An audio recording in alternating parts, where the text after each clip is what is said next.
علماء الإسلام, les savants de l'islam. Les savants de l'islam, une émission préparée et présentée par le professeur Ahmed Jabbar. Les savants de l'islam en coopération avec le Conseil supérieur scientifique et culturel de la Grande Mosquée de Paris et Radio Orient. حلقة اليوم عن الخيام.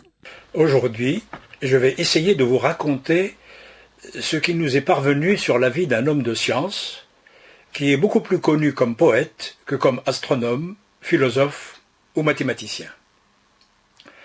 C'est aussi l'histoire d'un homme qui a peu écrit, même dans le domaine scientifique, qui a peu parlé de sa vie, et quand il l'a fait, c'est par petites touches, parfois énigmatiques. Ce qui a laissé toute liberté à ses lecteurs et à ses admirateurs de l'imaginer selon leur sensibilité, leurs opinions ou leurs rêves. En effet, à partir de la lecture de ses poèmes, on a patiemment brodé les épisodes d'une histoire des 1001 nuits, dans laquelle il est décrit tantôt comme un épicurien amoureux de la vie et un don Juan passionné par la beauté des femmes, tantôt comme un mystique parlant du vin comme un élixir spirituel, et tantôt comme un grand pessimiste de la vie, un peu comme son prédécesseur, le grand poète aveugle Abul Ala al-Ma'arri. Ce poète raffiné n'est autre que le grand Omar al-Khayyam. Il est né en 1048 à Nishapur, une ville iranienne prestigieuse. On ne sait rien sur son enfance, sur son adolescence et sur sa formation. Mais on sait qu'il a grandi dans une période très troublée. En effet, quelques décennies avant sa naissance, les guerres reprennent en Asie centrale. C'est la période où les armées seldjoukides lancent leurs premières offensives. Ces nouveaux conquérants sont issus de tribus nomades turques, originaires des environs de la mer d'Aral, et qui se sont fixés après leur islamisation vers la fin du Xe siècle. À cette époque, ils contrôlaient un vaste territoire et possédaient une puissante armée. Leur force de frappe et leur esprit de corps vont leur permettre de soumettre les principautés d'Asie centrale qui s'étaient libérées de la tutelle du califat. Après avoir conquis le Khorasan, puis le reste de l'Iran, ils se dirigent vers Bagdad. Ils y arrivent en 1055. Ils chassent le pouvoir réel qui était de tendance chiite et qui exerçait sa tutelle sur le calife, et, en contrepartie, ils obtiennent les pleins pouvoirs. Puis, à partir de Bagdad, ils organisent des expéditions vers l'ouest. En 1071, ils réussissent même à mettre en déroute l'armée byzantine à la fameuse bataille de Manzikert. Sur le plan idéologique et culturel, l'offensive contre les courants non orthodoxes est confiée à Nizam al-Mulk, le premier ministre du nouveau pouvoir. Ce dernier lance le projet des madrasas, qui sont des institutions d'enseignement supérieur financées complètement par l'État. Ces établissements avaient un double but: concurrencer les maisons de la science d'obédience chiite et, à long terme, former des cadres de haut niveau qui seront les défenseurs de l'islam orthodoxe. C'est dans ce contexte que Omar al-Khayyam entre dans la vie active en publiant, à l'âge de 22 ans, un premier ouvrage sur la science du calcul qui n'a pas été retrouvé. 2 ans plus tard, il s'installe à Samarkand, qui était à cette époque un pôle culturel et scientifique très actif. C'est probablement dans cette ville qu'il finalise le projet de recherche le plus important de sa carrière scientifique et qui est considéré aujourd'hui comme un tournant dans le développement d'une discipline nouvelle qui était née à Bagdad 2 siècles et demi auparavant. Pour que les auditeurs comprennent l'importance de cette contribution, il est utile de revenir un peu en arrière. Je vais essayer de le faire avec des mots simples. Comme je l'ai déjà dit dans la première émission, l'algèbre en tant que discipline est née au début du IXe siècle avec la publication du petit livre d'Al-Khawarizmi.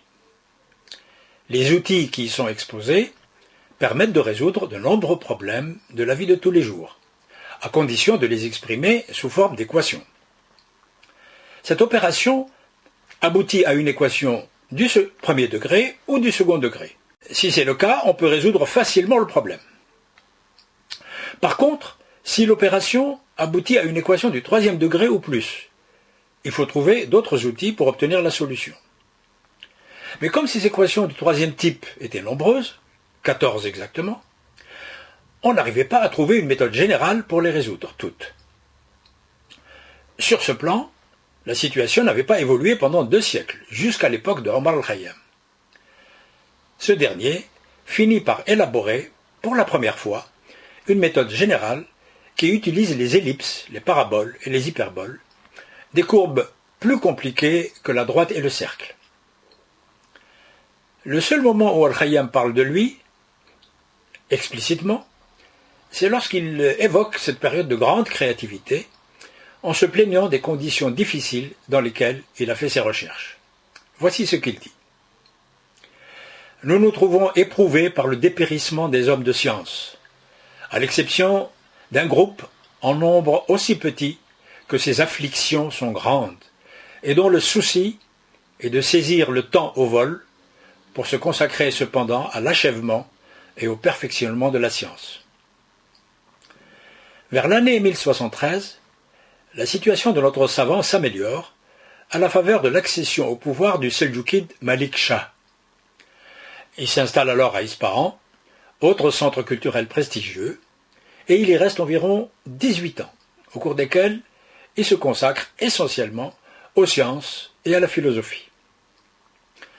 Dans le domaine de l'astronomie, il profite du nouvel observatoire de la ville pour concrétiser 2 projets. Le premier est la confection, avec l'aide de ses collaborateurs, de tables astronomiques importantes qui porteront le nom de Zij Malik Shahi.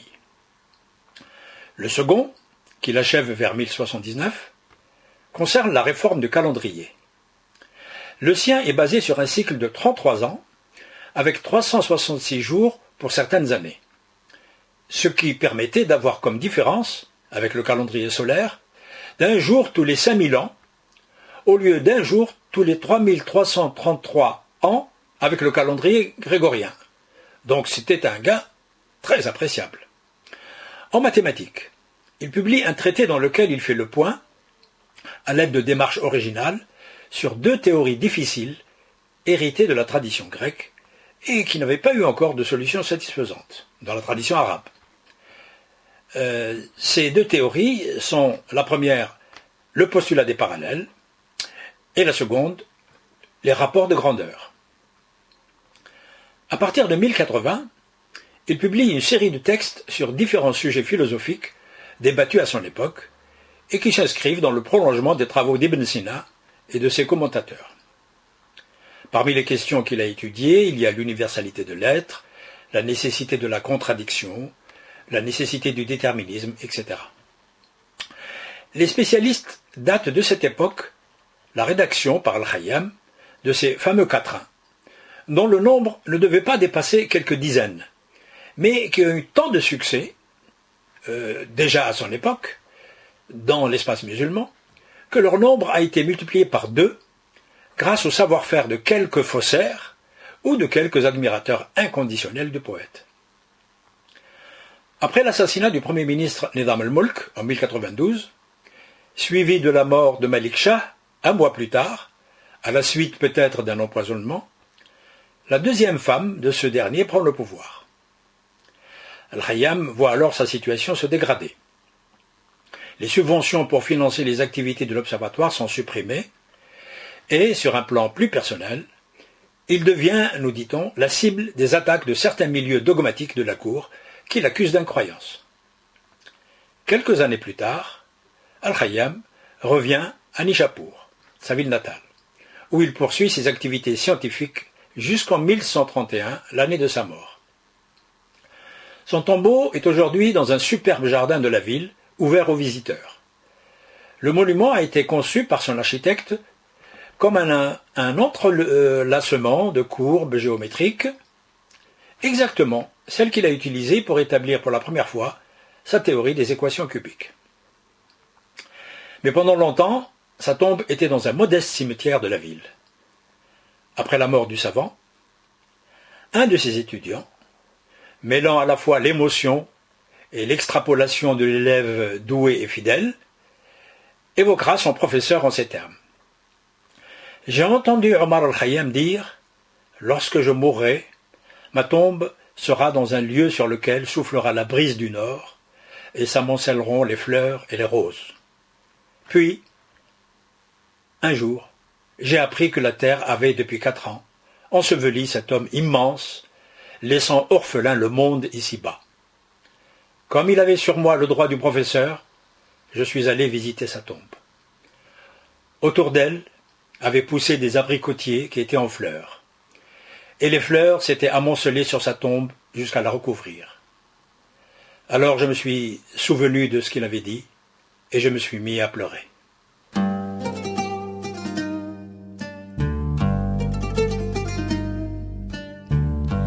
كنا مع برنامج علماء الإسلام. C'était les savants de l'islam. Les savants de l'islam, une émission préparée et présentée par le professeur Ahmed Jabbar. Les savants de l'islam, en coopération avec le Conseil supérieur scientifique et culturel de la Grande Mosquée de Paris et Radio Orient.